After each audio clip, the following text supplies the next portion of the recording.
இவ்விழாவில் கலந்து கொண்டிருக்கும் மாணவ மாணவிகளே, பெற்றோர்களே, ஆசிரியர் பெருமக்களே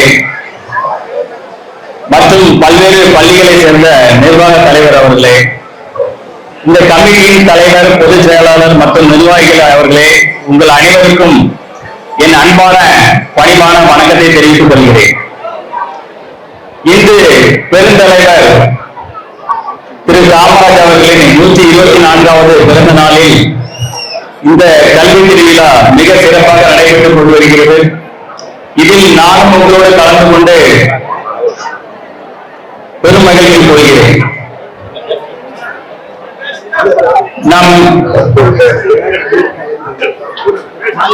திரு காமராஜர் அவர்கள் இதே மண்ணில் பிறந்தார், இந்த பள்ளியில் கல்வி பயின்றார். ஆனால் நம் தமிழக மக்கள் அனைவரும் மனதிலும் இன்றும் என்றும் நிலைத்து இருக்கிறார். அதற்கு காரணம் என்று கேட்டீர்கள் என்றால், அவர் செய்த நல்லாட்சி, நல்ல திட்டங்கள், மக்கள் நலன் கருதி அவர் செயல்பட்ட அனைத்து விஷயங்களிலும் மிக முக்கியமானது இந்த கல்வித்துறையாகும்.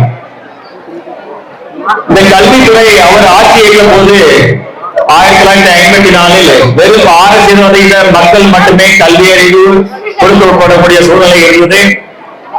ஆனால் அவர் தன் தமிழக மக்கள் அனைவருக்கும் இந்த கல்வியை கொண்டு சேர்க்க வேண்டும் என்று கிராமம் தோறும் பள்ளிகளை உருவாக்க வேண்டும், அதற்கான செயல் திட்டங்களை வகுத்தார்.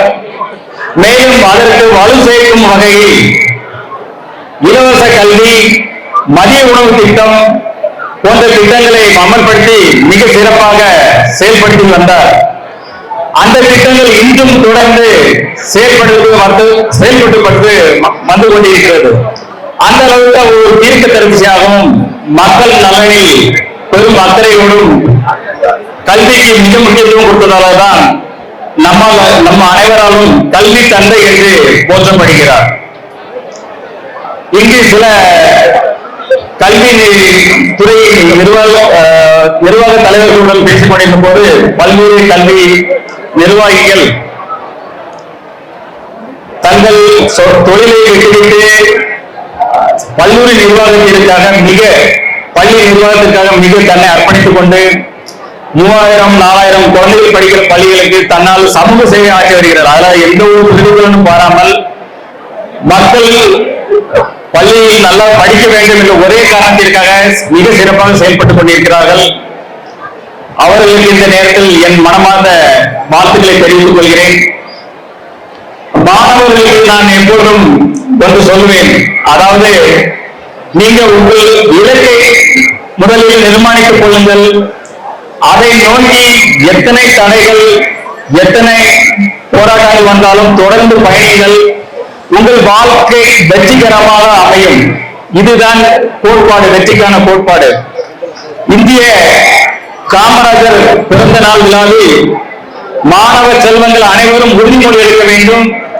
நாம் நம்முடைய இலக்கு என்ன என்பதை முதலில் தீர்மானித்துக் கொள்ளுங்கள். அதை நோக்கி வலிமையுடன் செல்லுங்கள். வெற்றி உங்களது. நன்றி, வணக்கம்.